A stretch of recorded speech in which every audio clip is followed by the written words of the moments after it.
All right. What I'm going to do, Troy, who's streaming our video, I'm going to disconnect you from the video, and I think I can do that. Or if you can disconnect, we'll reconnect you after we get the video figured out. Yeah, and you can watch us on video when we do come back up at Homeland Security US, the number 1.tk. That's Homeland Security US, the number 1.tk. I'd like to make an announcement too, and I want to thank everyone who's been praying for us and praying for other watchmen. You know, whether you're supporting us financially or with prayer or both, thank you so much. We're almost halfway.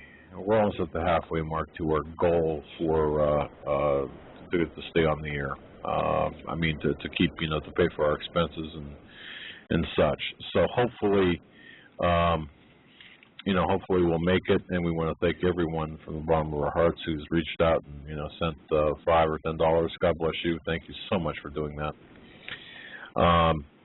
But anyway, we will be here regardless. It just helps a little bit to take the pressure off. You know, it's kind of it really does take the pressure off a little bit, but thank you. Really, the situation right now with Egypt, Syria, Iran, again, we're going to be talking more about this in a little bit, but folks, so there are a couple of scenarios that we're going to talk about, and none end well, and I think that, you know, I really believe that there's a deal already made when the hostilities, the shooting war will begin. I think that's already I think the deals have already been made. Yeah, we have some news here with U.S. having contingency plans to invade Syria. The contingency plans are calling to send U.S. special forces into Syria to protect or destroy any unguarded stockpiles to keep them from militants. Officials say Washington, the Pentagon, has made contingency plans sending smaller teams of special operations troops to Syria if the White House decides it needs to secure chemical weapons depots now controlled by security forces loyal to Bashir Assad, senior officials said. And I might add that those same chemical weapons have been under Assad, you know, obviously for a long time, and he's never used them. Now, WorldNet Daily has a headline up, weapons of mass destruction, excuse for U.S. to intervene in Syria. And it goes on to state the propaganda that is being used by President Obama and others to forward their effort to remove Assad from power and implement a more militant or a more extreme al-Qaeda type government in Syria. And the same thing has happened in Egypt and Libya and will happen in Iran. Now, whether or not they have these chemical weapons, Assad said he would use them against Western invaders. Well, they do have that weapon. They do, and I think we've seen that. Our information tells us that 200,000 gas masks were distributed to the Israelis back at the beginning of the year. Another 50,000 or so were just recently distributed gas mask kits. I'm not sure if you can get those anymore in Israel. Yeah, they're short. Israeli prepares for war with gas masks. New home front defense minister as Iran nuclear threat grows and Syria implodes. New post from Joel C. Rosenberg, and I want to thank Angie for sending this. I like Joel Rosenberg as well. He's written some great books. In fact, I've got a couple on my bookshelf from Joel Rosenberg. Well, he writes that evidence is continuing to mount that Israeli leaders are seriously contemplating to launch a preemptive strike in Iran on their nuclear facilities, possibly within days or weeks. Now, Israelis are accelerating their preparations for war. The country has a new Minister of Home Front Security. Meanwhile, Israeli citizens are standing in long lines to get gas masks for themselves and their children, concerned about the implosion of Syria and the possible use of Syria's stockpiles of chemical weapons as about Iran's nuclear threat. So they are looking at dual countries launching something against them or being caught in the middle of these wars, especially the Syrian war, which I don't think, they're really involved in on face value, or it's not being reported as such, but I'm sure there are, key intelligence information and support, being given to the U.S. by Israel in their intervening in Syria. I think what we're going to do is as the time goes forward here, we're going to bring in some visuals, some maps, so you can see what we're talking about. Right now, our sources are saying, our sources in Israel are saying that there's a tremendous buildup of Israeli forces on the southern border as well as the northern border of that country. And there's also some information that we're getting from Israel. Now, I'll be on Israel National Radio on Sunday morning on the Tamar Yonah show. It will be talking about a number of things. Now, they're really plugged in. Israel National Radio, Arutz Shiva, they're very plugged into the IDF and Mossad. They know what's going on. But in talking with people there, they're certain that the terrorists will get some type of chemical weapon attack off onto Israel. They're also certain that Israel is going to respond like you've never seen before. The response against Hamas, Hezbollah, in Lebanon, Beirut, it's going to be unbelievable. And again, this is a war based on now it's twofold. You've got Hamas and Hezbollah. You've got Syria, backed by Russia.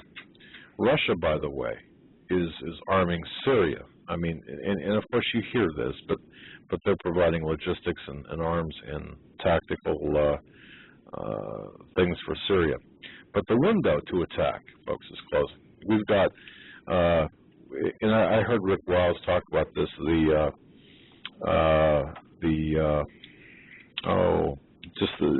It's a specific window of time, immunity period.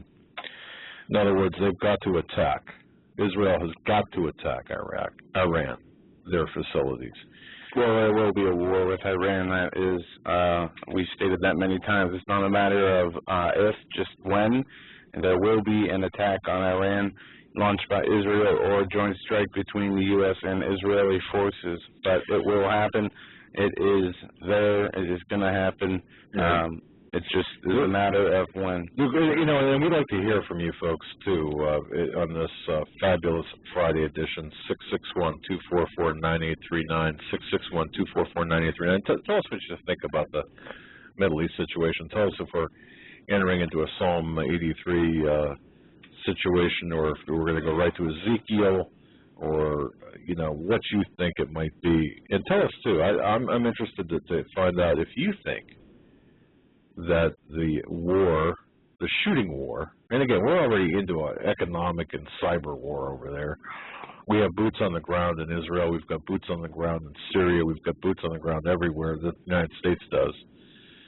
But I'd be interested to hear what you think. We'd be interested to hear what you think. Yeah, before the election, do you think?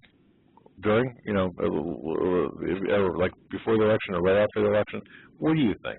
Well, what we've seen now is the extreme Islamist Muslim Brotherhood is taking over control of Egypt, right, making tensions in southern Israel and the Egyptian northern border very tense and hostile. Also, in the Middle East, we have 18 killed in a drone strike in Pakistan. Yep. As security officials are talking about the sharp escalation of the controversial CIA-led campaign that continues to roll relations in Pakistan. Drones fired at least 6 missiles at 3 locations in a thickly forested mountainous area in North Waziristan tribal agency. Waziristan, yeah.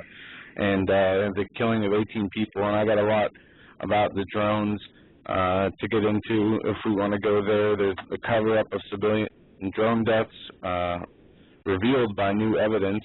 The New American Foundation counts the civilian drone deaths and casualties, but they have been severely underreporting, and they have been caught underreporting the amount of deaths. Of course, we've actually now look. There are, but here's the thing too, and now this taking away from Pakistan, moving away from Pakistan.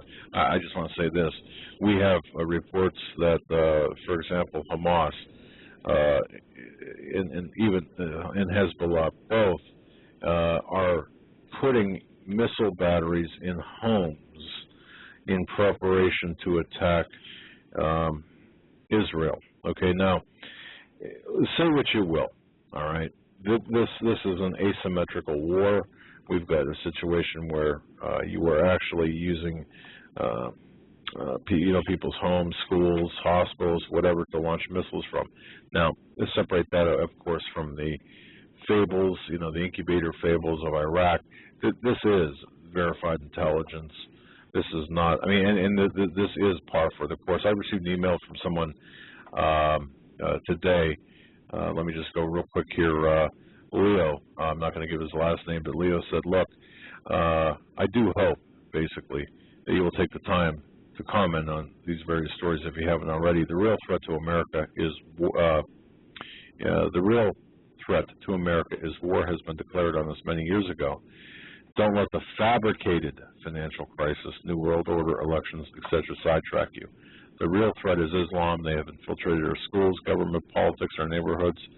They intend to destroy this country from within, and they're going to do it before 2016. That's from Leo. Leo, to an extent, we agree with you. There is definitely an Islamic threat, but they are working hand in hand with the globalists. Yeah, in my opinion, they are a completely controlled threat that will be shut down when their usefulness is over. That's right. But they are infiltrating American governments and schools, as you state, as well as communist, the Communist Party's objectives that they released a long time ago are doing the same thing, working hand in hand. But just like communism, just like Islamists, they are a useful tool of the New World Order to carry out and implement their global agenda for total control. No, look, and he sent and thank you, Leo, for sending this. Yeah. He sent quite a few links. For example, Obsession, the movie. We've seen that. In fact, we've had that on our website. We've promoted Obsession, the movie, the threat of radical Islam, the homegrown threat to mosques. We did a lot of investigation on that. But the higher you go with that investigation, the deeper you go, the deeper you dig, you find that they're working hand in hand with our federal agencies. When you've got Jamaat al-Fukr training camps in the United States, in the FBI, right under the FBI, their noses, there's automatic gunfire at these camps, and we can document that, and there's weapons storage, and the FBI knows about it. The question now becomes, why aren't they doing anything about it? Why instead are they looking at returning veterans and people who are interested in the Constitution as opposed to those very threats? Well, see, now you become, Leo, you see where we're coming from now? Yes, the threat's there. I mean, the threat was used as a excuse to bring in the Department of Homeland Security and this complete police state we have, surveillance grid targeting every American citizen who is opposed to the Constitution. And now U.S. veterans suffering from head trauma may be violent and dangerous, as Department of Defense. This comes out after you wrote yesterday about the psychiatric involvement in labeling people, especially veterans and people outspoken to the government. They're using mental illness as a tactic to discredit the people inside the movement. And what we see here is they're talking about issuing warnings. And when we were during our travels to New York and such, I have the pamphlet over here somewhere. There is a brochure talking about this by the government put out, saying watch for veterans who have head injuries or come back from combat and seem agitated or can't get back into society, having problems with that. Right. Look, that they're potentially dangerous. And this has been set up for a long time. As a matter of fact, well, first of all, I want to thank Sarge. Sarge, thank you for sending me this. Veterans are being targeted in aftermath of Homeland Security smear campaign. The lawyer who helped secure the release of Brandon Robb. Now, remember, Brandon was the former Marine forcibly incarcerated in a psychiatric ward by authorities in Virginia. That's because of his political posts on Facebook and such. He told the Alex Jones Show today, that there are currently 20 additional cases in his county alone that are similar in nature to his. Folks, look, we are receiving email after email after email. I can't keep up with these. I am telling you right now, we're seeing these, and I would need, look, I would need 5 people in here, and I don't even have one, basically. I mean, you know, it's to keep up with this. It's just incredible. John Whitehead from the Rutherford Institute said that he had been contacted by numerous veterans in the aftermath of Robb's release who had encountered very similar situations to this. Look, this is a tactic that's being used, but see, here's the thing, and I want to thank one of our listeners who sent this in. I think Jan sent this in, but it's about. The story goes back to 1994 in a very similar situation, or a series of situations back in '94. It's incredible, okay, that this has been going on for so long. There's something going on here. In fact, here it is right here. And again, I think it's Jan, but it's from the New American, and it's from October 31st, 1994. And it's called Fact or Fiction, Sifting Reality from Alarmist Rumors. But the bottom line, what caught my attention is in this very lengthy article was a series of real threats, as they put it, about muzzling the truth tellers back in 1994, labeling the people coming back from Desert Storm as potential threats in 1994. Trying to silence talk show hosts in 1994. Mm-hmm. That was Clinton. But now, they, through the CFR, through the Trilateral Commission, through General John Shekasvili, I could never pronounce his name. But look, U.S. Ambassador to the UN, Madeleine Albright, at that time, all of these reports. Plus, they were talking about foreign troops in this country as well. And they were saying, oh, well, some of this is just rumors. Well, you know, we invite them in. Well, yes, we have, but it doesn't make sense for us to do so. But I guess the bottom line is I want to thank, I want to thank the listeners for sending these email reports in. They're very good. Yeah, tonight we're going to cover a vast array of issues. One, the potential violence or criminal activity by anarchist extremists during the 2012 National Political Conventions. This is a report released by the Department of Homeland Security. Yeah, what do you think is going to happen there? And it gets into the various threats that the Department of Homeland Security and FBI and other state, federal, local official counterterrorism enforcement officers see as a possible problem. They say they do not consider civil disobedience tactics, such as protests without a permit, to constitute criminal activity. Now, when did civil disobedience ever include protests without a permit? The First Amendment gives us the right to assemble freely. We do not need permits to protest.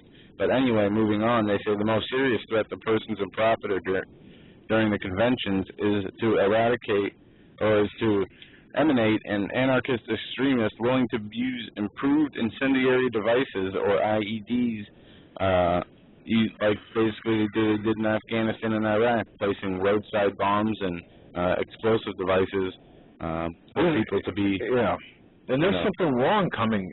Look, yeah, they don't come out and say, protesters are going to use IED. When has that ever been the case in the United States protests? The most we see usually is riots or the underground people. Yeah, well, inviting 20,000 Muslims to the Democratic National Convention, I can see why they would list that as a potential threat or something that might happen. Also, other news on the convention: Hurricane Isaac, or Tropical Storm Isaac now, impacts on Tampa Republican National Convention. They say that it is turning northward to where, right in the direction of Tampa. Isaac's forecast to reach the eastern Gulf of Mexico early next week around the time of the scheduled start of the RNC. Right. The track will be a glancing blow to the Tampa area. Heavy rain, thunderstorms, gusty winds, urban flooding, and above normal tides will affect Florida, West Coast, as well as a significant portion of the peninsula as Isaac approaches and passes by the west over the Gulf. Such a track will also bring the potential for a few tornadoes. And it goes on to say the worst case, a rare scenario from Tampa standpoint would be if Isaac were to take a path swinging over open waters in the Gulf of Mexico, strengthening significantly before curving into Tampa, right. Which much of downtown Tampa area, including the convention center, lies only several feet above sea level. Yeah. So, even the name Isaac, isn't it interesting, the biblical name Isaac? If you do some research, ladies and gentlemen, about the Book of Isaac, without getting into details right now, because we don't know if it's going to hit, where it's going to hit, what it's going to do. But again, we've always been warned, Genesis chapter 12, verses 2 and 3, about how we treat Israel, and could this be a rather ominous warning? And to the secularists out there, of course, they'll say, well, hurricanes happen all the time, but isn't this just rather interesting, the timing of this? And I think perhaps this might be God's way of saying, hey, watch out. In other weather news, Pastor Begley did an excellent video today covering the apocalyptic 24.6 inches of rain that a typhoon that hit Taiwan unleashed, and also stating there is another typhoon on its way there again. Yeah. Showing the increasing turbulent weather that we're seeing across the world. This is not anything to brush aside, even though it's not happening in America. We see these events and know that the destruction of property, the loss of people's homes, and the turmoil that can bring to a whole nation, that's right, and damage is very extensive, and we need to pray for the people of Taiwan and pray for their safety and hope that this is minimal what happens and it does not get any worse. I took my forensic course with a detective from Taiwan. Interesting young man. I want to bring people's attention to a story that we have on HomelandSecurityUS.com. That's HomelandSecurityUS.com, and also CanadaFreePress.com. If you want to comment on that, it's there to comment on at CanadaFreePress.com. Guns and rose-colored deals. Well, folks, Fast and Furious. Here's a situation with Fast and Furious in a nutshell. You had a bunch of people die because of this administration, because of the policies of this administration. Fast and Furious started with this administration. Now, it was known by other names under Bush, but they never exported the guns without the tracing. Here's a situation, okay? The Democrats and Republicans, both, the rhinos and the Democrats, all they're doing is running out the clock. They're not letting out the clock and trying to get past the election so they don't have to deal with this. You've got Eric Holder, who's in civil and criminal contempt of Congress. They're not going to do anything to him. And here's the icing on the cake. Really, at issue here, at one of the center, or at the center, I should say, of Fast and Furious was Special Agent, ATF Agent Bill McMahon. Bill McMahon, what a gentleman, and what a gig if you can get this. He was a director, the DAD at ATF. He would just rubber stamp these deals. I mean, he knew what was going on, but essentially did nothing. Yeah. And then he gave false testimony to Congress. What happened to him? Nothing. Well, I'll tell you what happened to him. I'll tell you what happened next. Okay. The ATF, at Holder's direction and the acting director's direction, put McMahon on paid administrative leave, running out the clock until his retirement. Now, we're talking six-figure salary. So, think about this. Here you are, Mr. Joe Smith. Well, actually, no. We're just gonna keep it at Mr. McMahon. McMahon is making over $100,000 a year in his position. He's responsible for the death of at least two federal agents, and Lord knows how many other people. What do? They put him on extended or permanent administrative leave. They still pay him the $100,000+ and then he gets a job in security for guess who? J.P. Morgan Chase. Oh, but it gets better, folks. It gets a lot better. You see, J.P. Morgan and Obama, they're tied at the hip. J.P. Morgan gave Obama over $800,000 in campaign contributions. $800,000 in campaign contributions.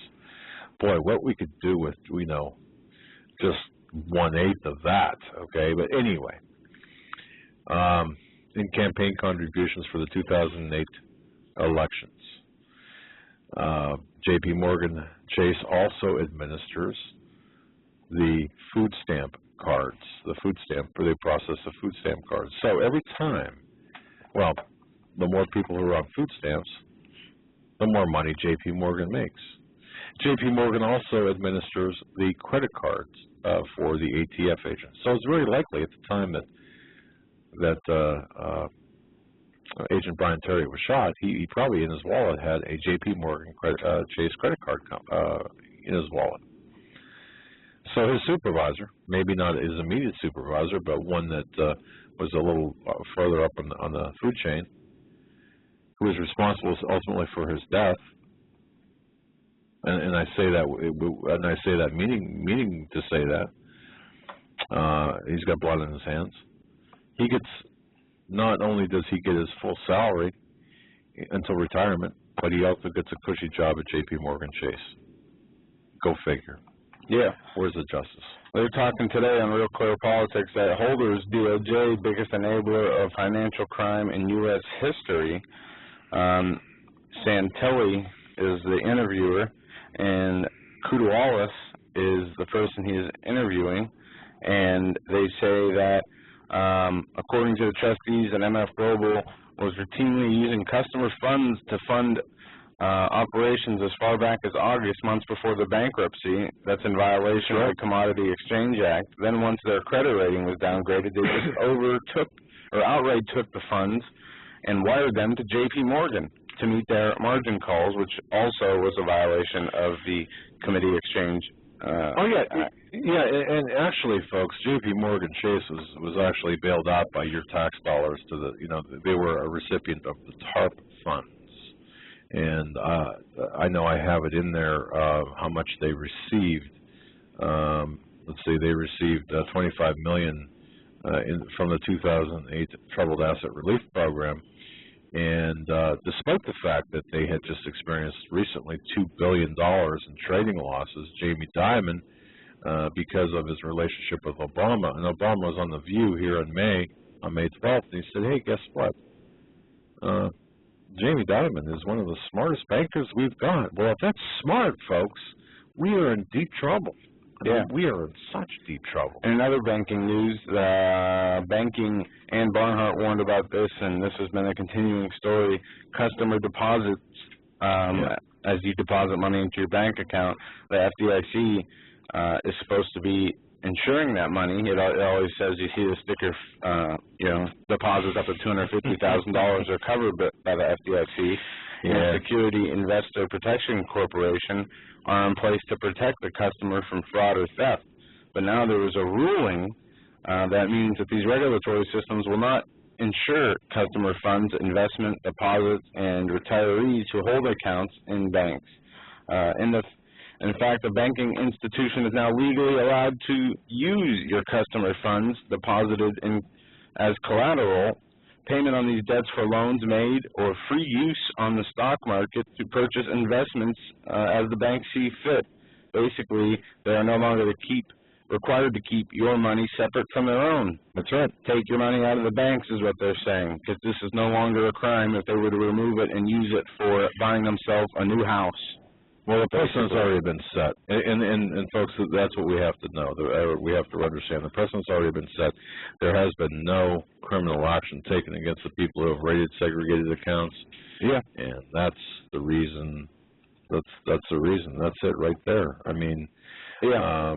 You know, I don't know what else to say. And by the way, ladies and gentlemen, while we are, go ahead. No, I was just going to say, while you were getting into your next story, a few stories that we missed this week, they're a couple days old, but never got a chance to cover that I felt were very important. One, cops interrogate family for allowing kids to play outside. Social services was harassing this mother for having children that are free-range children playing unsupervised. Free-range, like free-range chickens? They were interrogated by police 4 separate times for the children playing outside unsupervised. This happened during the day all 4 times. Also, in other news, a man was kicked off of a flight over an anti-TSA shirt. That's something that I wanted to mention during the week, yes. Yeah, a man and his wife retrieved a potential terrorist and kicked off a Delta Airlines flight over a satirical TSA T-shirt because it made passengers and employees feel very uncomfortable. What did it say?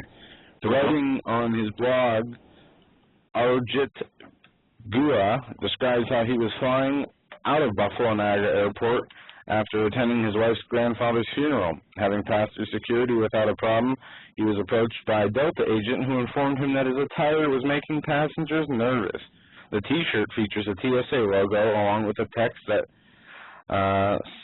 satirizes the agency's paranoid and overbearing approach to airport security. Do we know what it said, though? I mean, it was a nice description, but what did it say?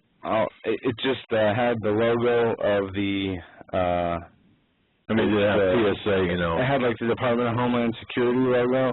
It was a red T-shirt, and it said, I can't even make that out, so I don't know how you can. But it says, gonna kill us all. All right, so he looks like one of those dogs. He hears the dog whistle, his head's going back and forth.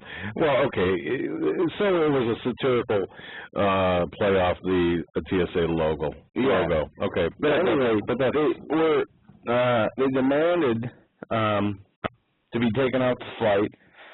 Despite having their belongings screened numerous times passing through security, they were eventually barred by the pilot because the pilot is allowed to take passengers off the plane without any reason. That's correct. The Seinfeld episode, remember that? Yeah, after being booted from the flight, they were subjected to even more intense interrogation, with transit police demanding to know where the brother lived because they had originally purchased the T-shirt as a gift. Look, this whole thing with TSA, we see now TSA moving out well beyond its assigned parameters. We've seen them go to stadiums, and we saw them yesterday. They reported they were at a Paul Ryan event. Yes, exactly. So we see the TSA out on the highways. We see them at bus stations. We see them in subways. We see them on trains. We see them at political events. They are at high school proms, football stadiums, NHL stadiums. I mean, it is getting hard to travel anywhere. The malls.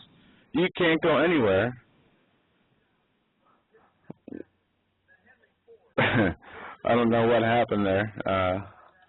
I think you opened... Did you open the link? I don't know if you guys can hear this background noise, but there we go. There we are. Wow. Yeah, that was kind of weird. Go figure. Threw me off my game a little bit there. But no, moving on. Folks, did you hear that? I mean, or was that just us? Yeah, let me go to the chat room here. I don't know if people heard that.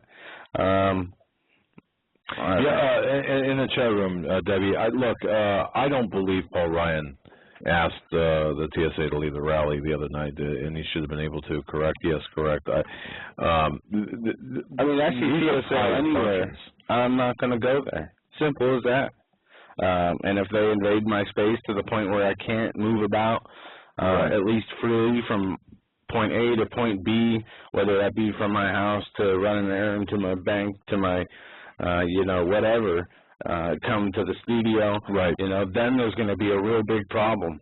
But I would go to any event where the TSA is. I would not travel on an airplane. I would not subject myself to the TSA. It's going to come to a point, folks. You're not, Joe, you're not going to be able to avoid it. Then I'll be in jail because I will not subject myself to the TSA or their searches or their sexual molestation tactics, their Nazi Gestapo violation of the Fourth Amendment, coming in, intruding on everybody's lives, doing random searches, stealing people's genitals, taking colostomy bags out of old people, stealing money from people, et cetera, et cetera. These people are the SS force of America, integrating now with our police, training them. They're only commissioned law enforcement officers, so they've got no business training people. Right, and speaking of this, federal auditor, 2,527 DHS employees and co-conspirators convicted of crimes since 2004. Right. These have been 2,527 DHS employees. And you know how many of those are drug-related? A lot. Convicted of crimes or misconduct since 2004, according to the federal auditor. That's right. And it goes on to say that the majority of the open investigations were initiated in the last 3 fiscal years. The DHS has been operating since 2003. So basically, they're dealing with over 2,500 arrests at least since the beginning. And this is an agency, the Department of Homeland Security, an agency that should not have any arrests, technically, of their own people if they were doing their job correctly. Well, but obviously, look, you've got bad cops. Sometimes you have bad cops, bad narcs, but not to the per capita extent as you do the DHS. Right. An update on the Brandon Robb case, speaking out against government as a mental disorder. Yesterday, Circuit Court Judge Alan Sherratt dismissed the unlawful detention of the FBI case against Brandon Robb. The FBI petitioned to the court to have Robb involuntarily detained and forced to have psychiatric evaluations after a previous hearing. They talk about how he was originally committed to a 30-day psychiatric ward, but they say government officials scanned Facebook, LinkedIn, Twitter, YouTube for evidence of criminal activities, activists, and possible suspects who may have not committed a crime just yet. Here we go with the pre-crime. This is a big thing. We're seeing a lot of paperwork from the FBI, from the federal agencies about pre-crime, and it's less than something like 1984. I do have a couple of folks. I'll get to your comments here in the chat room after Joe's done. Oppositional defiance disorder is a mental disease wherein free thinkers, nonconformists, civil disobedience supporters, and those who question authority are perceived as being hostile towards the government are labeled mentally ill. Psychiatrists refer to this mental defect as mentally ill. The mental disorder has defined a recent pattern of negative, defiance, disobedient, hostile behavior toward authority figures that persists for at least 6 months. When are they going to come get us? The classification of support for our nation's return to a constitutional republic has now been labeled as a mental disorder with serious repercussions. So if you support America returning to the constitutional republic, you are mentally ill. See, what bothers me, folks, and this is something people have got to understand this. Barack Hussein Obama or Barry Soetoro is a communist. Now, his communist playbook, Valerie Jarrett, is a communist. Frank Marshall Davis is a communist, was a communist. And I want to thank, I'm sorry, I don't remember if it was Sandra or Lucy or who sent me, or Debbie or somebody sent me a video to watch. It was of Cliff Kincaid. Now, I've talked to Cliff a number of times, and we've collaborated on certain things about Frank Marshall Davis potentially being the father of Barack Obama. And the reason this is so important, as Joe mentioned about these cases, about these thought crimes, about this psychiatric stuff, about, this pre-crime stuff. Yeah, pre-crime and indefinite detention mixed together. Let me tell you something, folks. If Frank Marshall Davis, at the very least, was, if not being Barack Obama's father, was a member of Communist Party USA. In fact, his Communist Party number is 47544. He worked, or he was under surveillance for 19 years. There was a 601-page FBI file that was sent to Trevor Loudon, I believe, or Cliff Kincaid, or both, under the Freedom of Information Act. And within that, there was a lot of information about communist influence on the people around him, up to and including potentially Barack Hussein Obama, although it was heavily redacted. Well, here's the problem. The Communist Party they've used, again, they've abused psychiatry to the extent where they will, any attempt to get to the truth, or any type of thinking that the current system is wrong, for example, the TSA is wrong or DHS is wrong, you shouldn't have it, that's treated as a mental disorder. What are we seeing now? What have we been seeing for the last number of years? They've given an example here. A man by the name of David was charged with attempted bank robbery and making terroristic threats, and one misdemeanor for disorderly conduct, and is only being guilty of protesting outside of a bank while holding a sign saying you're being robbed, and another that stated give a man a gun and he can rob a bank, give a man a bank and he can rob a country. This man, as I said, was arrested and charged. So we see these anti-government protesters, anti-government thinkers, posters, anti-government spokesmen, people who are speaking, using their First Amendment rights to freely speak their opinion, as being demonized, mentally ill. They are the opposition, the dangerous terrorists to this country, and they will, as we've seen in the recent weeks, come after you, and it looks like they're stepping up their efforts to come after you. I just want to say this, and I'm sorry if I'm not getting the abbreviated name right. Mountain Girl South. Back when the FBI used to, that's a scroll right off. Back when the FBI used to monitor communists, now they monitor constitutionalists. Boy, how right, how right are you? Indeed. I mean, see. Look, and I was talking to my wife today about this, and we were talking about, if Obama stood up in the middle of the Democratic National Convention and said, folks, I'm a communist. I adhere to the communist goals, what would happen? What would people do? I mean, he's already shown his communist tendencies, his Muslim tendencies, proclivities. Like I said, he could hold a press conference today where he publicly kills people on TV, and people would still applaud and, vote for him and support him. He has such that cult following that people who are so out of the reality of the situation in America, they do not care. I mean, really, he can do anything. They love Obama. And a few of our listeners, one I talked to, says it has divided her family because these people show blind allegiance to Obama and what he does, no matter if it's the NDAA. I mean, like I said, he could come out on TV and say he plans on, if he gets reelected, he is going to, make every American citizen part of a work brigade, confiscate all their property, and pretty much run it as a humongous prison, and they'll vote for him. Yeah, I think it's see, now this kind of ties in with a question being asked by Susie Girl, I believe is her name. Do you have any proof that is documented that Obama has created treason? Yeah, he has created treason. Hold on a second. The way the question is not created treason, he has committed treason.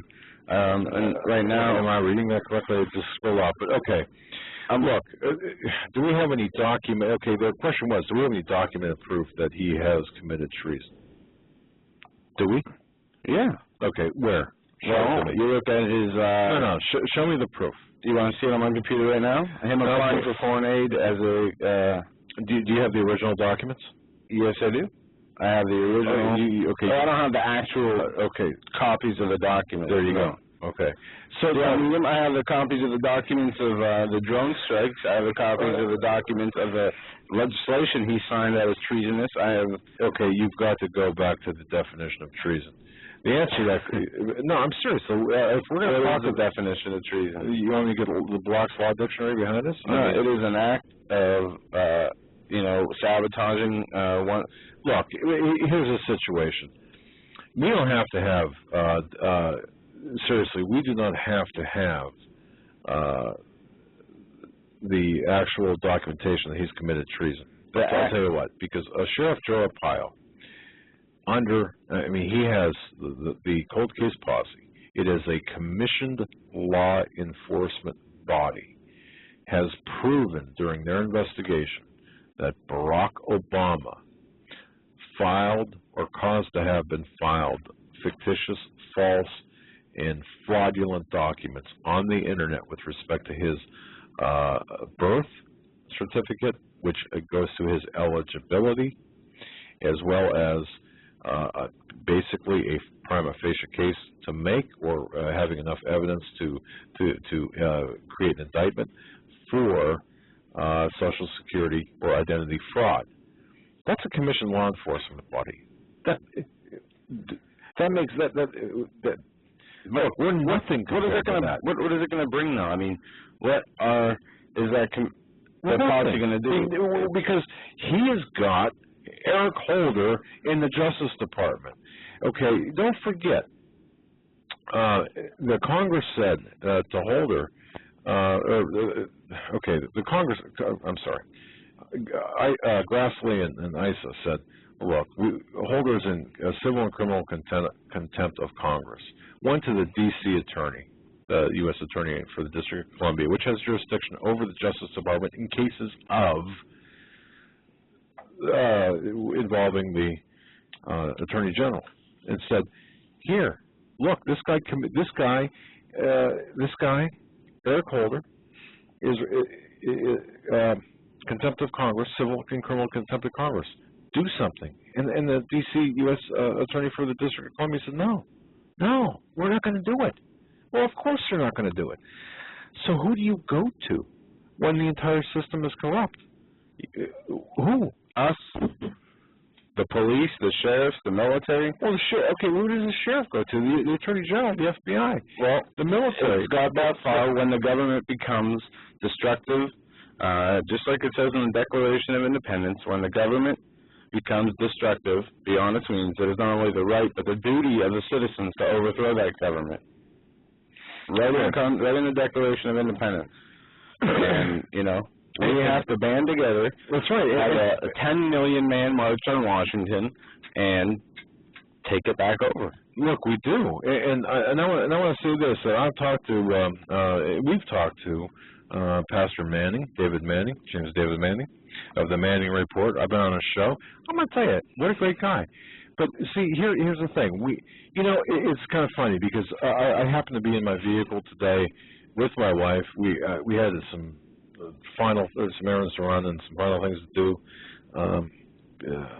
before the show, and Sean Hannity was on, and you know what really got me is Romney made that comment about the birth certificate, his birth certificate, and He never had a show his birth certificate. Yeah, I was born here, and it was supposed to be it was made in jest. Okay. First of all, I don't believe that things like that should be made jest. I mean, constitutional issues are constitutional issues. Laws are laws. I don't go around joking about breaking laws or other people breaking laws. But okay, that's fine. So he said it. It was supposed to be funny. It came off humorous, and that was it. Well, the Obama people jumped all over him. Okay, and I accept that. Look, I accept that. Okay, these are idiots. We see the same thing in the media and MSNBC. I've seen multiple clips in the last week of Rachel Maddow and Ed Schultz talking about Romney only releasing 2 years of his tax records, going after him for not being transparent when Obama hasn't released anything. These people are hypocrites. These people are liars. They are destructors of humanity, and they are guiding the masses off of a cliff. But what my wife said too was she said, well, these people are kind of crazy because he was kidding around. Well, what bothered me more than that was Sean Hannity's whole take on the matter, and that was to attack the Democrats for being for nitpicking against Romney. Well, look, just hold on a minute here. We're not talking about some, kid taking a $5 candy bar from a store. We're talking about the eligibility of the highest office of the president. There's nothing humorous about this. And Sean Hannity, you've been AWOL on this whole topic. I'm sorry. You call yourself a conservative. Well, we know. Well, he's just a gatekeeper for the New World Order. Well, perhaps he is. But the fact of the matter is this. Look, you, Sean Hannity, you've refused to address this. Bill O'Reilly, you've not only refused to address this, you've actually bastardized, and I mean that. Just take him out of the equation. Okay. He'll never cover anything. Fox News, you have been AWOL. Glenn Beck, to a large extent, has been AWOL. Mark Levin laughs at Savage. Birthers. Savage thinks it's a fringe issue. Yep. Okay. Yep. Look, nobody left out there but the alternative media, who the Department of Homeland Security views as a potential domestic terrorist. And let's bring this right around. Why would they do that? Well, maybe we are onto something, doggone it. But maybe it's us you should listen to, or programs like ours, if you don't like us, programs like ours that you should be listening to get the real news. Because these people, they're still out there. Yeah. No, it's crazy. We're going up against a break here in a couple minutes. Let's try and squeeze a phone call in before we go to the break. We're going to start with area code 740. You're online with the Hagmann and Hagmann Report. Hello. Hello. How you doing tonight? Good. What's on your mind? Well, it's kind of a different kind of angle on what you guys are going at tonight. But I'm Dr. Williams. And I'm not trying to sell my books. I'm also a nationally and internationally renowned author. But you're Dr. Williams? I wanted to bring something to your attention tonight. I live in the Central Ohio area, and I was coming up 71 north towards the Sunbury area, 3637 exit, and I saw 10, along with supporting vehicles in front and behind, 10 Humvees with rocket launchers on both sides of the vehicle, fully loaded, heading towards Columbus. With rocket launchers on there? Rocket launchers. I've never, this way every now and then I'll watch like the military channel or something. I'm no anarchist or anything like that, but I'll watch the channel and, watch the TV show Weaponology and stuff. I've never seen anything like this. Humvees with rocket launchers on them? I've never seen that before in my life. On the interstate, traveling on up the interstate, coming down 71 north. Wow. And okay, so, all right. There were 10 of them. I counted them. There's 10 of them, and there were rocket launchers attached to both sides of the Humvees, and there were 4 rockets in each. And the fact the rocket launchers were actually loaded, you could actually see the rockets in the launchers. Wow. Were they desert camo Humvees, or were they green, or what? They were green, camouflage camo.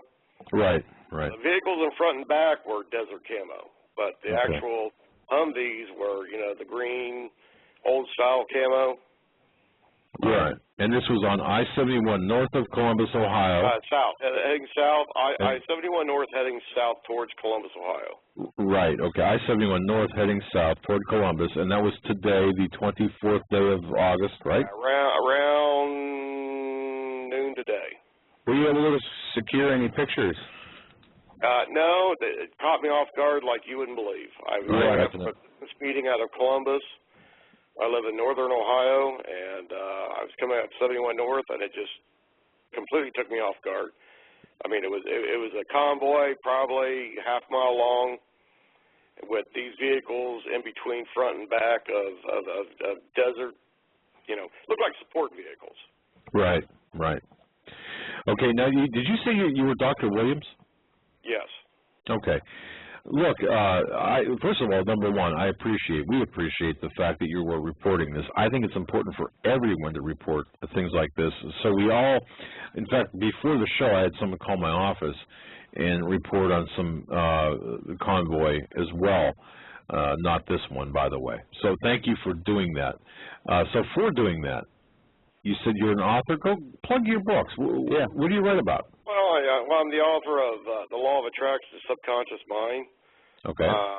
The second edition just came out in January, and in March, Life's Real Success Principles came out. Based on integrity and honesty and Christian principles.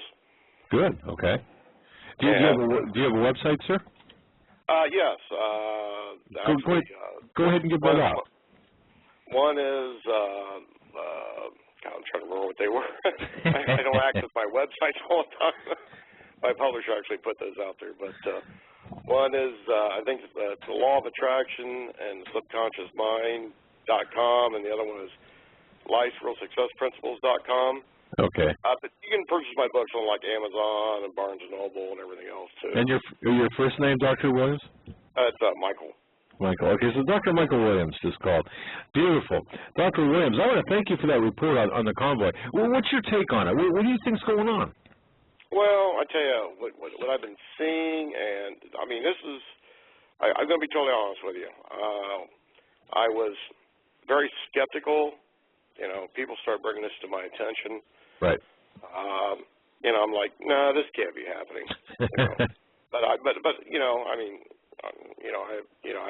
I actually have 3 doctoral degrees, and I know how to do research. So I started doing my research. I started looking into this, and I was dumbfounded when I found out. And, wow. We are in a situation that literally has me scared to death. Okay, well. I mean, we are, I mean, put it this way, you guys are only touching the surface of what's really going on. Yeah, and we still get accused of going too far, and we're just scratching the surface. But yeah, look, it's people don't want to hear the truth, and it's a normalcy bias kicking in. But I got to tell you, I really appreciate we appreciate your information about the sightings, and I think you're right. I mean there's something really big going on here. Well, what the key thing is I'm a Christian. I pray daily, right. Actually several times a day, and I got a message back in December 2007. I was heading off to sleep. I got done saying my nightly prayers, and this, literally just came out of the blue. It literally woke me right up out of bed. And I actually sent Steve Quayle this message, too. All right.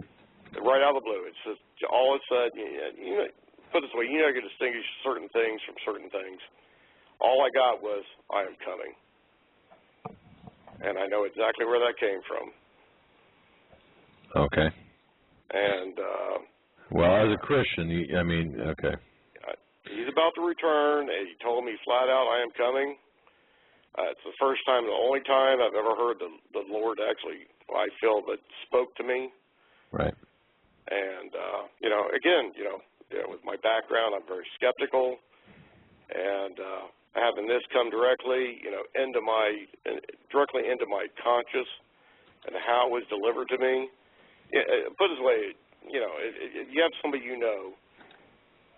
they speak directly to you. You knew who that person is.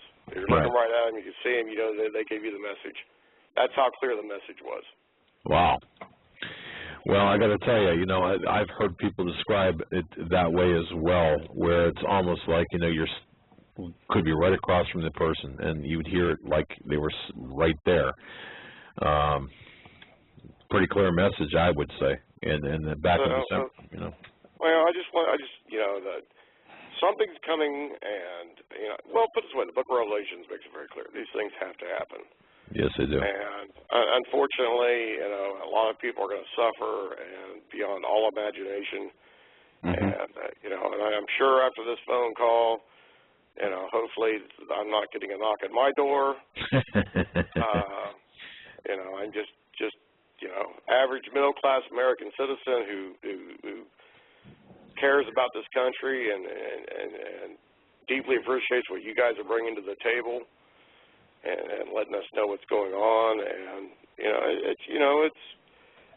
if nobody speaks out, nothing will happen. How true that is, and we only hope that we can be good stewards with the information like you have given us, and that's what we're trying to do. We're trying to educate people, let people know what's going on. Dr. Williams, I appreciate that, and God bless you, sir. We're up against the top of the hour break, and we're going to cut you loose. Okay, well, God bless. God bless now. All right, bye-bye. All right. Folks, that was Dr. Williams, a published author, a guy with 3 doctorates, saying, look, I just saw 10 military vehicles coming up the road, and I'll tell you something, hey, look, right before the show, I had somebody call me. You were here. I got this right here, this email and a picture right here. These are new Transcorp Corporation prisoner buses, detainee/prisoner transportation services, and I want to thank Neil for sending this to me. They've transported over 100,000 prisoners, or I'm sorry, 1 million prisoners, and over the last 21 years they are expanding exponentially. And these are big white vehicles that they're like huge school buses. Yeah. Only they are for prisoners. Exactly. They have these are the vehicles with the shackles and the on the floor, like people talked about. Yeah, and they do exist, ladies and gentlemen. Transcorp America, LLC. All right. You're listening to the Hagmann Report on this Friday, the 24th day of August, 2012. We're going to be right back after these messages. Please stay with us. And then we're going to be taking your calls as well. I guess it would help if I press a button here. Hi, folks. Doug Hagmann here. You might know me as the co-host from the Hagmann and Hagmann Report, or as a frequent guest on Coast to Coast AM with George Norrie. If you're like me, you're tired and confused over today's headlines. You just don't know where to turn for accurate, concise information about really what's going on, what's truly going on in today's society. If you don't know where to turn for accurate, well-researched, and properly vetted news, I've got a suggestion. In fact, it's a requirement. Bookmark Canada Free Press. That's CanadaFreePress.com on the internet. It's just not for Canada. It's for news across the world. Judy McLeod, founding editor, has put together a vast array of talented writers like Kelly O'Connell, Daniel Greenfield, Dr. Ilana Johnson-Powell, a lot of guest columnists, very talented writers. Folks, that's Canada Free Press at CanadaFreePress.com. Now mobile friendly. Follow on Facebook, because without America, there is no free world. Survival of the fittest. In any and all situations, survival is your #1 priority. That requires being tough and thinking smart. And the folks at Freeze Dry Guy are going to help you do just that. They have the long-range patrol ration entrees, what they call the Brick Pack. When you're in survival mode, it is absolutely the best item for your survival pack or bug-out bag. You can go farther, faster, and carry more food with the LRP cold weather ration entrees. Not only do these long-lasting, durable entrees help sustain you or your family through the harshest environment or situation, they are by far the most delicious of their kind. No contest. With a variety of tasty entrees, you can't beat the LRP Brick Packs. Let Freeze Dry Guy help you in your survival situations. Go to freezedryguy.com. That's freezedryguy.com. Or call 866-404-3663. That's 866-404-FOOD. And ladies and gentlemen, definitely give Freeze Dry Guy a call. go to HomelandSecurityUS.com, click on the banner on the right side of our website where it says Food Security. Give them a call. And people, we have new listeners to this show all the time. And let me just say this: if you're looking for freeze-dried food, it's getting hard to find. And I will say that he is probably one of the best. Well, no, not probably. He is one of the best, if not the best, suppliers of freeze-dried food anywhere in the country. And he'll take the time out, just talk with you, fit something to your needs, and just tell him Doug and Joe sent you.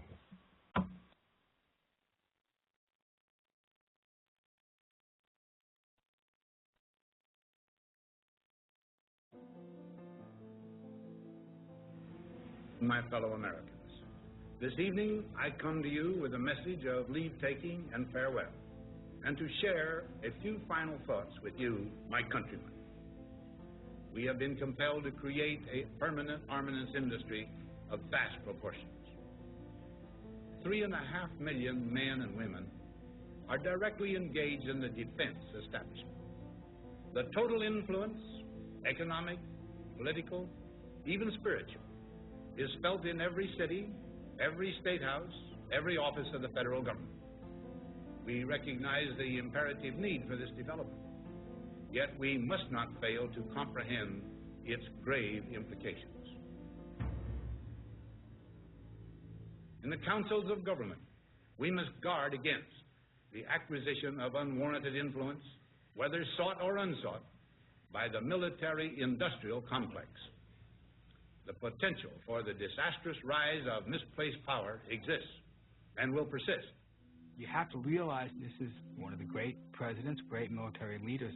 On his way out the door, at the end of his second term, he says, by the way, watch out for the military-industrial complex. People know that he invented the phrase military-industrial complex, but very rarely do you see the whole thing and realize how utterly strident his warning was. I think it's one of the most profound statements ever made by an American president. Just like George Washington gave his warnings about foreign entanglements and things like that, my dad was giving his warning against letting this military-industrial complex get out of hand. We must never let the weight of this combination endanger our liberties or democratic processes.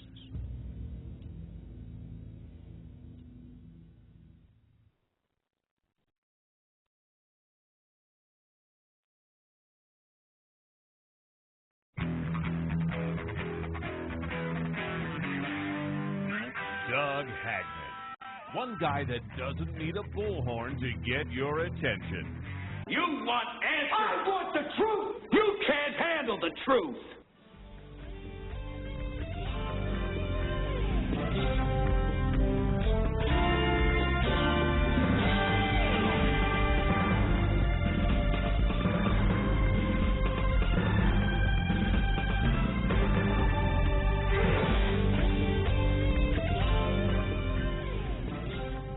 And welcome back, ladies and gentlemen, to this Friday, August 24th edition of the Hagmann and Hagmann Report, hour number 2.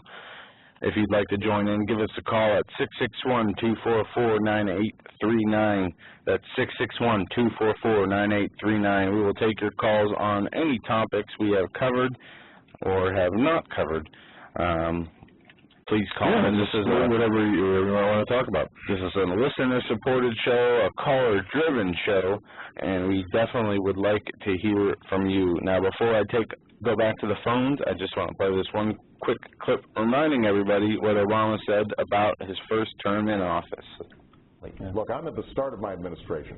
One nice thing about the situation I find myself in is that I will be held accountable. I've got 4 years. You're going to know quickly how people feel about what's happening. That's exactly right. And a year from now, I think people are going to see that we're starting to make some progress, but there's still going to be some pain out there. If I don't have this done in 3 years, then there's going to be a one-term proposition. That's right, a one-term proposition, and he has not got it done in 4 years. In fact, he's made it twice as bad as it was before he took off. Well, it's even, go ahead. We're going to go right to the phone lines, area code 509. You are online with the Hagmann and Hagmann Report. Go ahead, 509. You're on with Doug and Joe. Okay. Are you just listening? 509, we got no audio from you, so if you'd like to call back, we will take your call as soon as we see it pop up on the switchboard. We're going to go to area code 605. You are live with the Hagmann and Hagmann Report. Hello, gentlemen. How are you? Excellent. How are you? What's on your mind? My name is Leo. Leo? Yes, Leo. Okay. Leo. Yeah, okay. And first of all, I'd like to thank you for addressing my issue that I emailed to you. Oh, yeah. Yeah, Leo, in fact, I thank you for sending them. You're talking about the radical Islam aspect of things, is that right? Yes, I am. That's my biggest concern. Okay. And I'd like to thank you for addressing. I'm a new listener. I've only been listening for a couple of weeks. So I understand that evidently you have researched that and spoke to those issues before. Well, Leo, if I can say one thing here, if you go to our HomelandSecurityUS.com page and go to recent broadcast, and you find IQ al-Rassouli, the name IQ al-Rassouli as a guest, oh, you've got to listen to that. That'll knock your socks off, and I'll tell you what, you'll come away from our show with a little bit different, a different feeling about how we address Islam, because it's not radical Islam. Okay. It's Islam in general. So I would agree, but I'll do that, sir. Thank you. No problem. Have you had a chance, or I would assume that you know who Harvey Kushner is? Yes. And the book that he and Bart Davis authored, The Holy War on the Home Front? Yes, I've got a copy in my library. Oh, okay. Well, that's where I've gotten some of my information from. And I was just wondering if you knew of them. Indeed. And I'd also urge you to, I don't know, Leo, if you are familiar with the name Dr. Paul Williams. Yes, I am. Okay, The Day of Islam. He wrote the book, The Day of Islam. He wrote a couple of books, but in The Day of Islam, we devoted an entire chapter to one of our investigations into the Islamic compounds here in the United States. So, you know, of course, we've got the book in our library as well, but check out Dr. Paul Williams, The Day of Islam, and you'll be surprised at what we found. And in fact, he's used some of our photographs from inside the camp and outside the camp, and it's pretty comprehensive. Okay, I'll do that too. Okay. I had walked out of the room at the time you evidently started addressing these issues, and as I re-entered the room, I heard you say, or what I thought I heard you say, I understood you correctly, was that it is your contention that Islam is being used by the global elite. Yes. Yes. It is a tool used by the elite to, you know, foment or create this chaos, create this infiltration of the United States through the school systems, and to destroy our Constitution and promote this tolerance. And this Arab Spring is just an excuse to take over and consolidate the power of the Middle East. And they will be taken out when their time and they are done with their usefulness, in my opinion. And Leo, I got to tell you something. If you go back in history, the one religion, well, I won't even call it a religion, and some people might take offense to this, but Islam does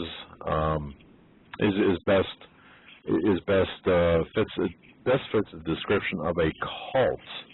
Okay, now. Again, the actual definition.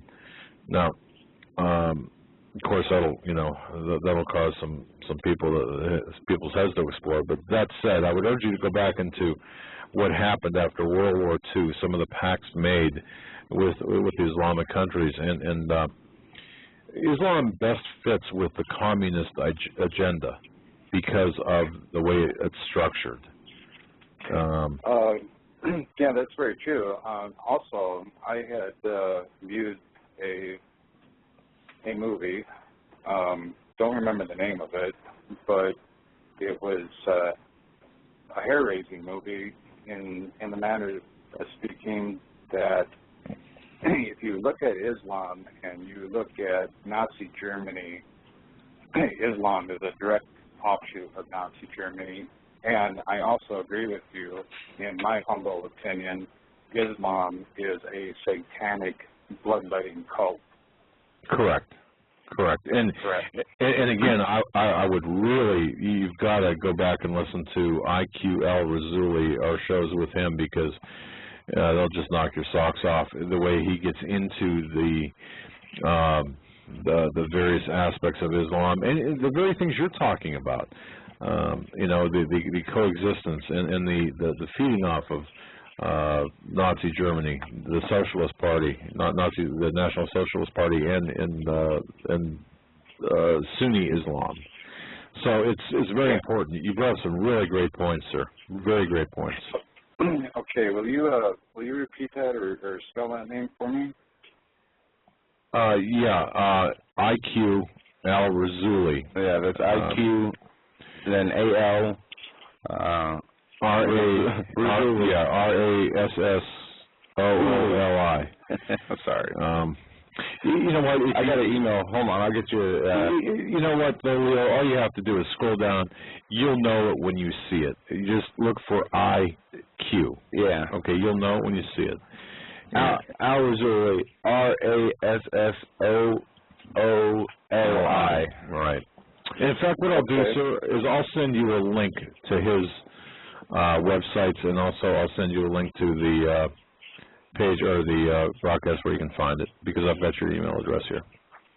Okay, and this is in your archives? Yes, sir.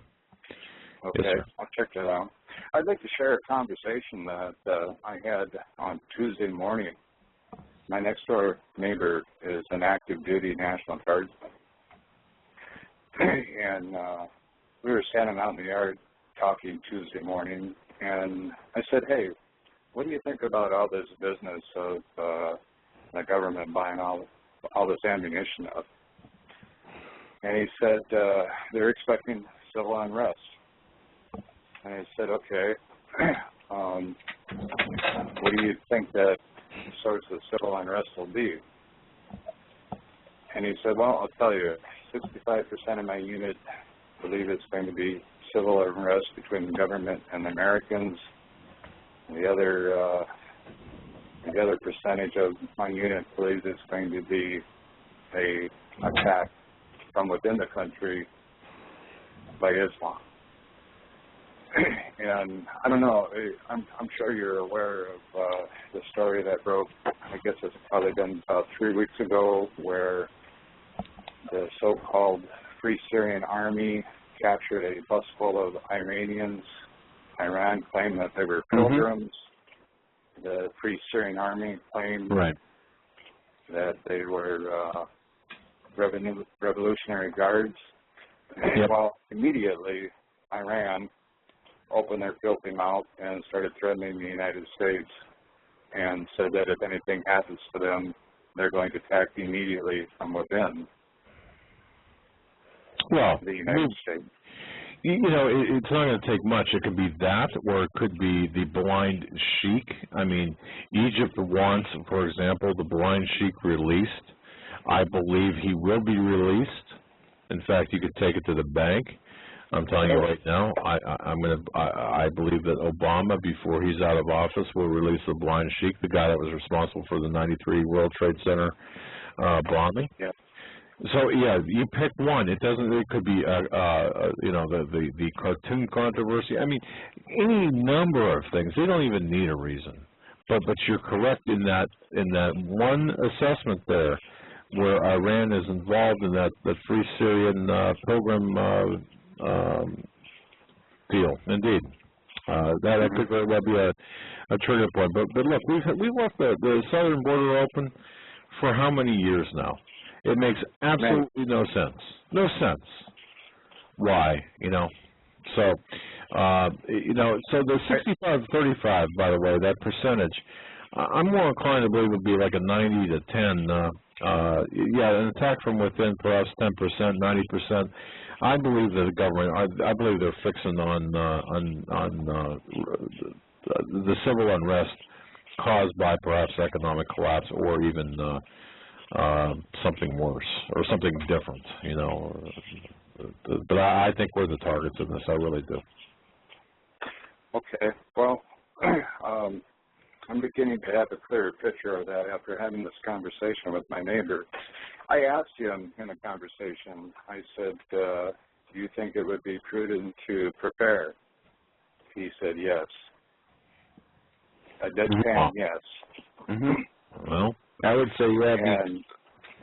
Just we see how much the government's been preparing over the years. Siege vaults, you know, bunkers in Colorado, the way they've moved the home base from Washington, D.C. to Colorado, really looking like they are going to move there. Would your neighbor fire on you? I mean, would your neighbor fire on you if given the order? Well, you know, it's ironic you asked me that, Doug, because as we ended the conversation, he said, Leo, he said, I have the authority to walk into your house and shoot you dead. Oh, yeah. And I kind of, yeah, he, in a deadpan sentence, he said, I have the authority to walk into your house and shoot you dead. And I said, brother, just make sure you're the last one in the house. It's a rather chilling statement, Leo. No, not yours, his. He served 2 tours, one in Iraq, one in Afghanistan. I was a good neighbor. I kept a very close eye on his house while he was out of country. I kept a watchful eye over his belongings and that's the thing you get, right? And well, he, you know, we just both kind of laughed, and he said, "I'll make sure I do that if I'm with the detachment." But they do evidently have the authority to walk in the house and shoot you dead. I'd like to see that where that's spelled out in the Constitution, but okay.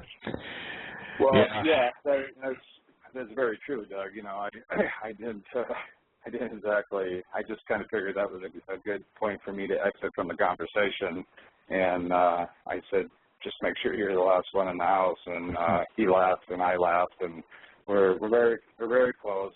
I have no reason to believe that you know, we're brothers in arms. I'm a veteran. Sure. And so we just both kind of had a big smile and a nervous laugh out of it, the horrible deal. But I guess, you know, thinking of that situation after Katrina in New Orleans. Yeah. I am aware that they confiscated guns. I guess I'm not aware that any National Guardsmen were involved in any shootings. There were rampaging thugs that had armed themselves and were running around New Orleans shooting people. That's my understanding, which is, I think, what led to the gun confiscation. If I understand correctly, correct me if I'm wrong. But I'm not certain, to be honest with you. I do believe that's what precipitated it. It seemed to me like it was a response by the government. You know, the police had gone home to save their families, and so there was very little police protection. All of a sudden, they had armed bands of thugs running around, shooting people at will, and taking advantage of the situation. Right. Looting had broke out widespread,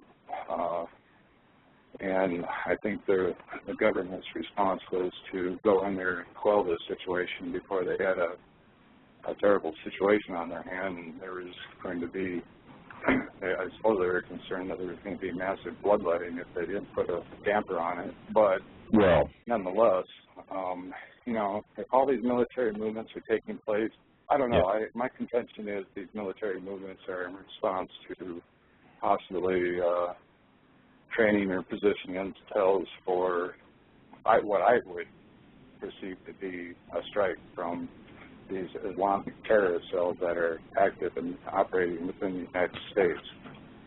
That is my concern. But, well, you know, look, we're going to have to see what's up with this. I know, look, we know that there are active terror cells in this country let in by the people in power. So, you know, look, we're going to have to be on guard and pray for discernment, you know, because we really don't know what's going to happen. We can, I can tell you this, something's going to happen. Something's coming down the pike here, and it's not good. No, I agree. So, it doesn't sound good. No. I would like to extend I guess I would call it a word of warning. Okay. Before civilians go rushing out the door with gun in hand at the first sight of any trouble, I hope that they will stop and bend on their knee and ask for guidance, because I don't think the civilian population is understanding of what going up against a superior military force with superior weaponry, superior training, and superior discipline can be like. And I guess I speak those words as a knowledgeable, combat-trained veteran of the United States Marine Corps.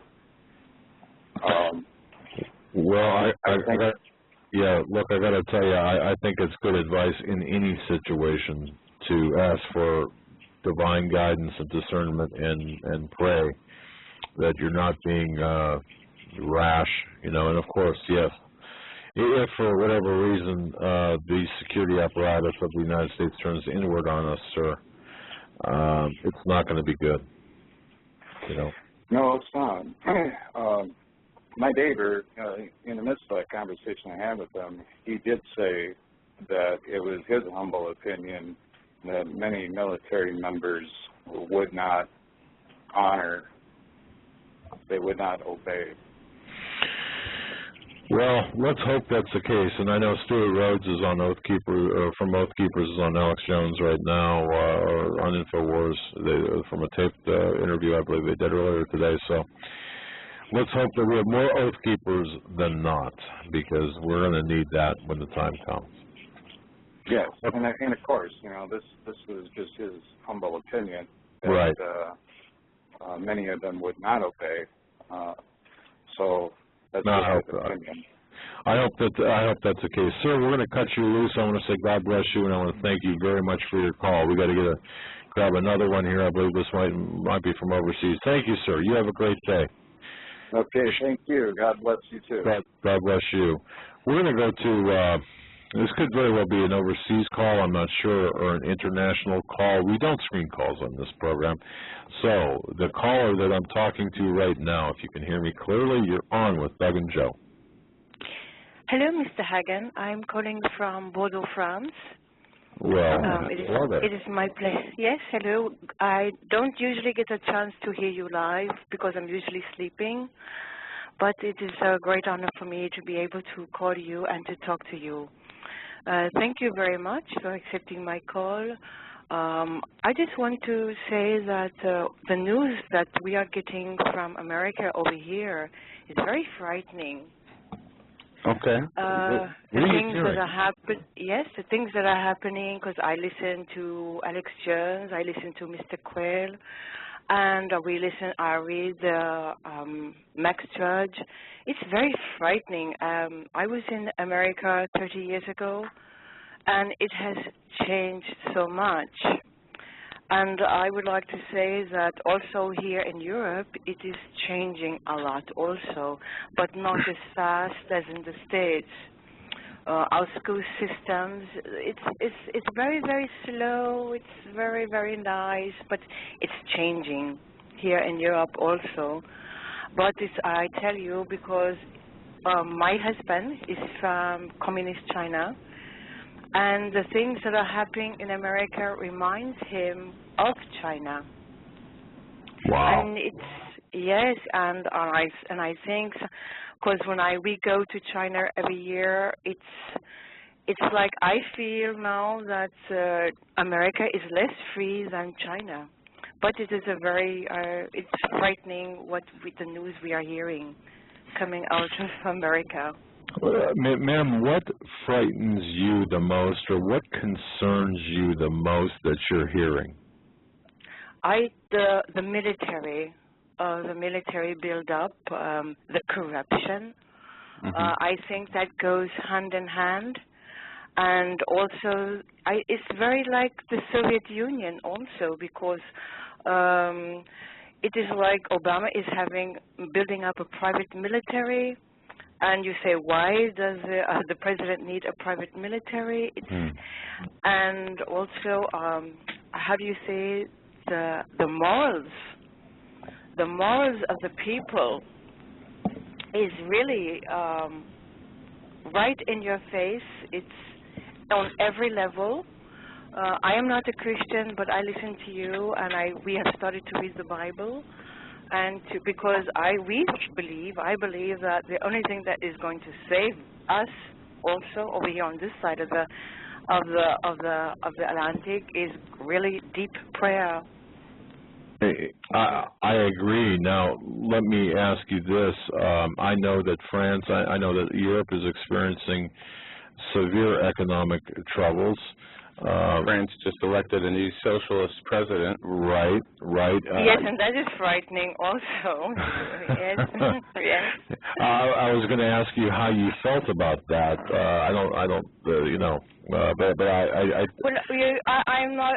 Well, you know, socialism. It always.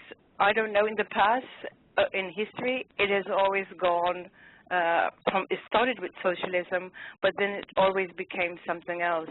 And I can tell you, for example, we have our own small private business. We are beginning to be taxed to death also over here.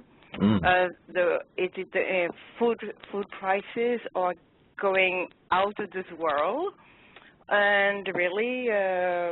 It's very slow, but you don't notice it. But then at the end of the year, when you do the accounting, you say and also you notice these things, but not right away. Yeah, right. And exactly. we will be beginning to see real financial implications for the middle class here in America with the implementation of Obamacare very shortly. Well, I'm really starting to feel that you don't have anymore a middle class. Right. Because the first thing they do is you have to get rid of the middle class. You have to get rid of all rebellion, all intellectuals, and the people who think, because we know this because of China. My husband lived in China, and I can tell you, my father-in-law, he was jailed for 10 years of hard labor for making a public complaint about the government. Wow. And you see, and yes, and in America, they are now using psychiatrists to jail people. This is all, I think, directly out of the handbook of Soviet Union, Communist China, because this is all the programs that we have used in the past. And now it's very frightening to know that it's now in America. And it's very slowly also being implemented here because our European government is very, very, very corrupt also. Christine Lagarde, the IMF, everybody is corrupt. So it's not only happening in America, it's also happening here. Well, you know, Christine Lagarde is, she was in Chicago with Obama for a while. I mean, you know, Christine Lagarde and Obama are, I don't want to say tight, but there's a relationship there as well as... Yeah, she does have because, you know, she also studied in America, and she does a lot of business for the, how do you say, the military negotiating contracts for them here in Europe. So Christine Lagarde, she's a very, how do you say, black character. Yes. She's not a good woman at all, you know. She's a very evil person. Well, you know, I'm getting some comments from our interactive chat that we have on our program as well. There are people that are saying, you know, just telling you not to be afraid. You know, that we as Americans now are awake And you know, I think we are. I think we're becoming more awake. But let me ask you something, ma'am, if I may. Aside from the fact that, what are you doing up at 3:30 in the morning? But I'll leave that alone. What do you think? What do you see happening in the elections? Are you hearing anything over there about the elections coming up? The American elections? Well, you know, for example, I believe here, because when I talk to people here in France, in Bordeaux, they really love Obama.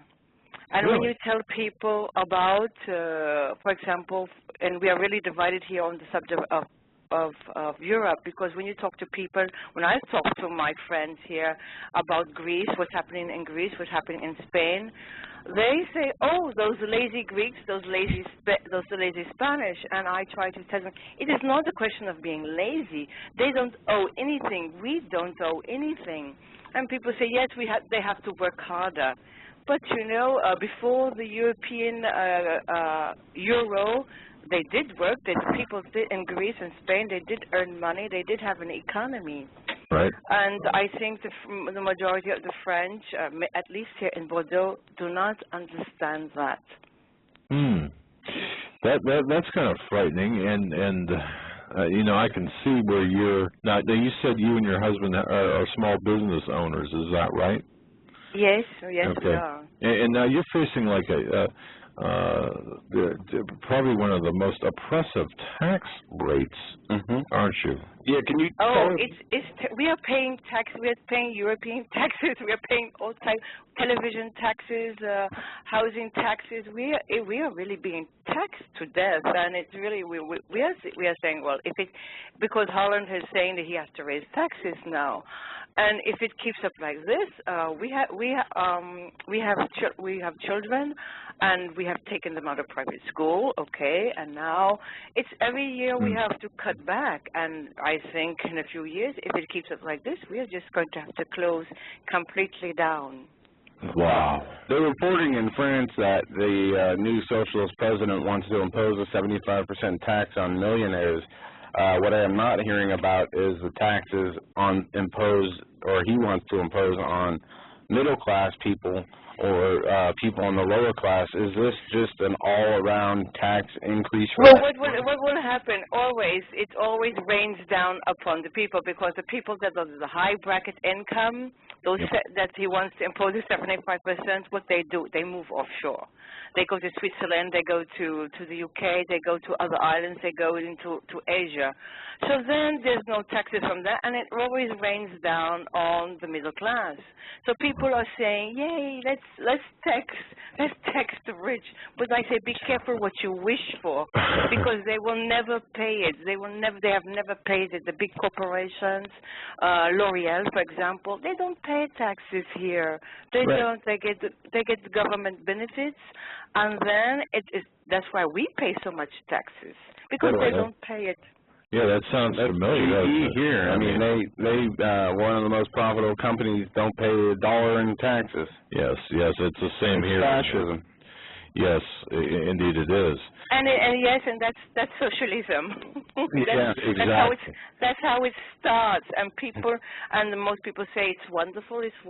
Then I say yes, but be careful, because it always changes in something else. And then when we don't have any more, because we are having now a very large senior citizen class now that's going in retirement. Less young people are working. We are having young people unemployment, I think, with the young people from 18 to 25 years of age. I think it is over 50% unemployment here. Wow. So we are having severe problems too, you know. It's this year we did not go on holidays. We can't afford it anymore. But, you know, it's hitting over here. But we are looking at America, and we don't know what is going to, if even at all you will have elections. Because I tell you, Obama has been Soviet trained. He is doing exactly, if you read the Soviet manuals, he is going exactly by the playbook. You know, you are exactly right. And ladies and gentlemen, I want you to listen to this lady, this caller, from France, from Bordeaux, France. Great wine, by the way. Overpriced. Overpriced, right?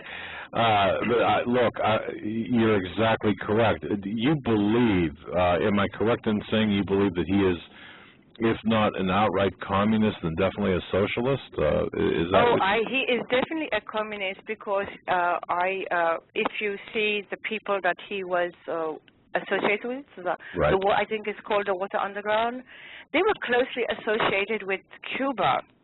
And Cuba was held very tightly under the reins of Russia. You know, Russia controlled Cuba. Right. So, and you know, the people that was going there for the underground to learn these tactics, that was Russian tactics. And you know, and he was going into Occidental college from all these Marxist groups, and we know that these communist groups were also infiltrated all over America, all over Europe. And, you know, they was to destabilize, they was making terrorist attacks, they was infiltrating on everywhere. So I really believe that, you know, I'm sure everybody knows who he really is. I am sure that he is Soviet trained. I am positive about that because he is going exactly by the playbook. Because if you ever read the communist manuals, that is it. He's doing exactly the same thing. And the people who think that they're going to go along with them and have a free ride, as soon as they get into power, they get rid of all of the people who are in their way, who will bring problems to them, who will also try to usurp the power. And that has been always, if you go back and look what happened when Stalin got into power, the first thing he did, you know, he gets rid of his enemies. Generals, people were being assassinated. People are being arrested at 3 or 4 o'clock in the morning, like in communist China. You know, people have to read the manuals. And if you read the manuals, you will understand everything that Obama is doing. You know, you are so right. You know more about what's going on over here, Obama, the socialist, the communist tactics than most Americans do. Yes, you really do. And, you know, we appreciate your call from all the way from France. And since you said you're kind of new to the show, the Weather Underground, the group you mentioned, we interviewed Larry Grathwohl, who infiltrated the Weather Underground, and if you have a chance, you can go to our archives, or also we have a YouTube channel called Team K9, that's Team K-E-N. Well, it's right off of our. Oh yes, I know yes, it's on your website. Yeah, yes. But yeah, we've interviewed Larry Grathwohl from the Weather Underground, who infiltrated the Weather Underground and got into the. We know about Frank Marshall Davis. We've interviewed all of these people, and I got to tell you, you know, you're right on the money with this. And caller, let me ask you one question. Do you remember?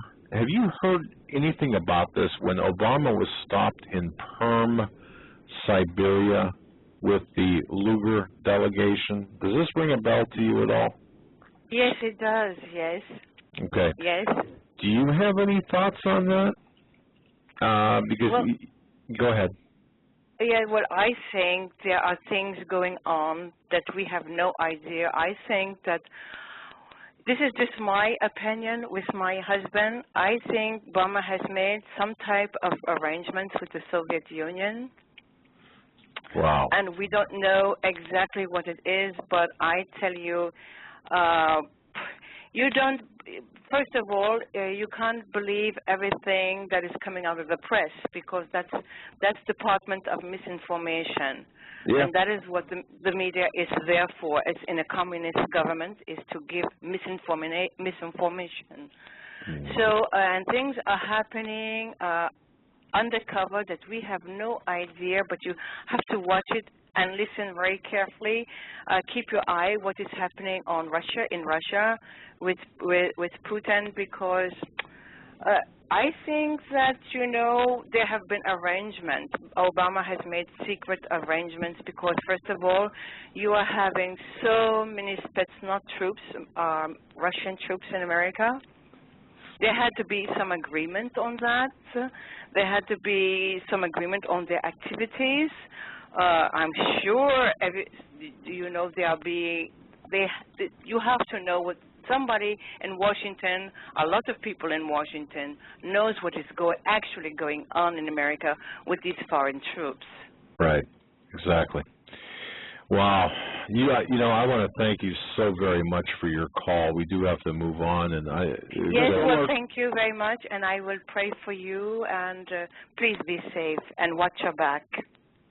Well, thank you so much. Because you guys are the first ones they get rid of, because when you start putting out information, especially against a communist government, which I will say in America you do now have a communist government, you no longer have a constitution, you no longer have a Bill of Rights. You must say that you have a communist government. So you have to be careful of what you are saying. Good night, and thank you very much for accepting my call. Bye-bye now. Good night, and God bless. Wow. God bless. Thank you so much. Thank you. This week, that lady called from Mexico, from Wales, UK, from Canada, and now from France. And I got an email from someone in Australia who was on hold and who said, how come you didn't take my call? That might have been the 000123 number that was there right at the beginning.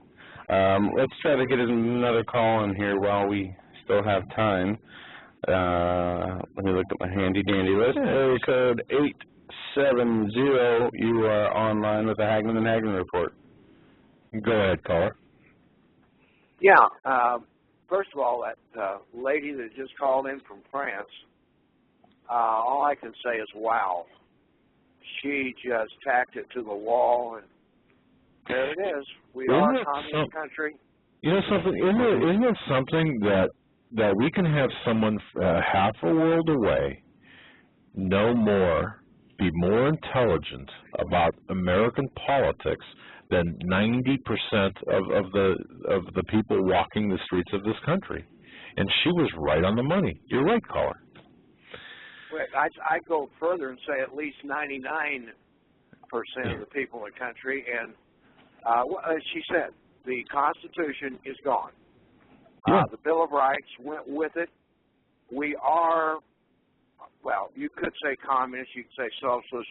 We are under a tyrannical socialistic system that seems to be a hybrid of Nazism and communism. I think they've settled on a hybrid of the various systems that they set up years ago that, all from China, Russia, the United States. These were, as they describe them, social experiments. And they have chosen from their social experiments the systems that suit them the best. And it seems to me they've come up with a hybrid of fascism and communism for the system they're implementing. Well, forget that. Have implemented in this country and are now just going ahead and doing the completion work. That's how it appears to me. Yeah, I agree with you on that, because if you look, and people have a tendency to have this. Well, they don't study history, and what you just said there. I really believe that we have been, not we, but they, I guess, have been working for this time in history for a long time. You know what I mean? We just didn't get here by happenstance, and we didn't get here overnight. This has been building and building and being built.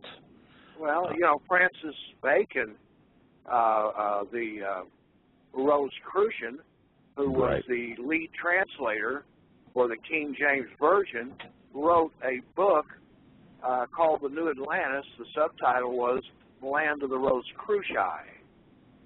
It was laid out right there. You go back for this country.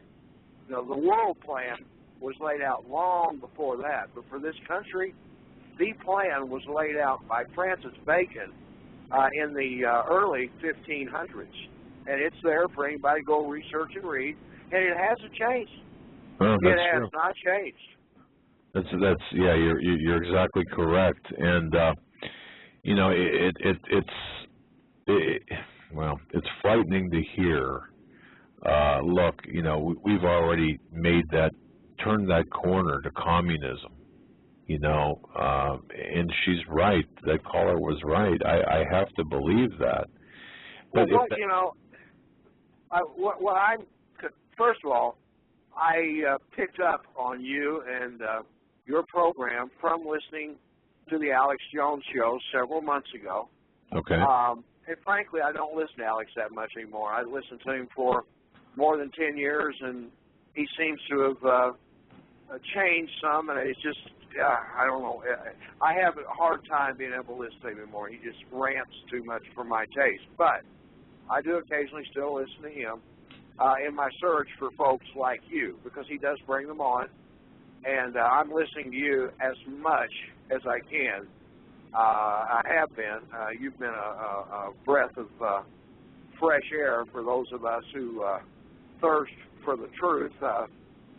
You're pouring it out, you know, with guests like Steve Quayle and Augusto Perez, and I could go on and on, but you're getting down to the nitty-gritty.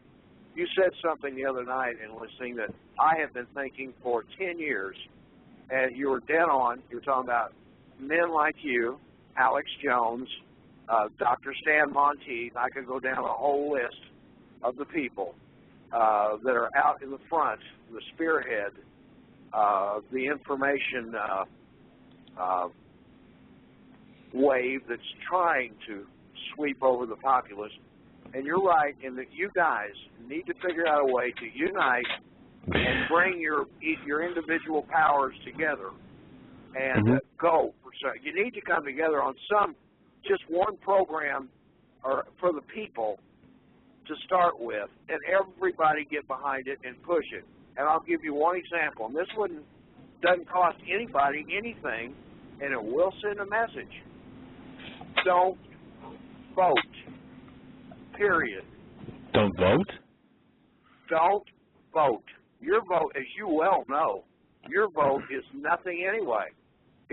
I'll tell you what, in my opinion, they use the vote count as a measure of how many people they still got deceived, because it don't matter. It hasn't mattered since they killed John Kennedy. In my humble opinion, we have not had a genuine president for the people of this country since that day in November in 1963 that any of us with age on them remember extremely well. That was a coup, in my opinion. I agree. Look, I remember. And I got a video on YouTube that says a message to voters that was given to me by a listener that I did not get to watch yet, and I'm interested to see what's in there. But, caller, you might want to check that out, because it might go along with what you're saying, or it might have a different opinion or take on how to vote when there is no real choice. And caller, one of the things about voting, that I haven't voted since 1980. I didn't know then what I know now, but I knew by 81 that there was something deeply wrong, and my vote meant nothing. And then since then, I've devoted thousands and thousands of hours reading, studying, and researching what's going on. And that's not to say I know more than anybody or as much as many people, but I do know a whole lot. No, it sounds like you do. I mean, believe me, you sound like a very well-informed individual, okay? But now I know time is winding down. Let me just address something you said, caller. Are you still with me? I'm there. Okay. Let me address something that you said. I think it's really important, caller, that we come together, okay? All the talk show hosts, the people that are on the tip of the spear, and, you know, yeah, it doesn't cost anything, but we gather everyone together. You know, and I've done this. We're working a lot behind the scenes on this. The microbreweries of talk radio, shall we say, in order to really get together and have one huge push. And I want to add this, you know, due to personal situations and things we've been going through with our business, we haven't been able to invest 100% of our energy into this show, and that is turning a corner, and pretty soon you will see a huge difference in it's going to have we put out. In fact, it's already turned that corner, as I was informed here this week. So, caller, I'm sorry, we're at the end of the program already, and what a great call what a great call to end on. Well, thank you guys for all you do. You're doing a marvelous job, and I mean that sincerely. Well, God bless you, my friend, and you take care of yourself. People in the chat room, I wish we could do one more hour. We don't have that capability. Folks, I just want to leave you with this, that you will find your strength in the Lord. If you are not saved, find the Lord, get saved. Contact Pastor Paul Begley. Yes. If you want a special salvation prayer directly from him, there is no greater or no more time left to put this on delay. We need to do this now. We need to be spiritually prepared more than ever, and that is the most important thing we need to have in our lives right now. Please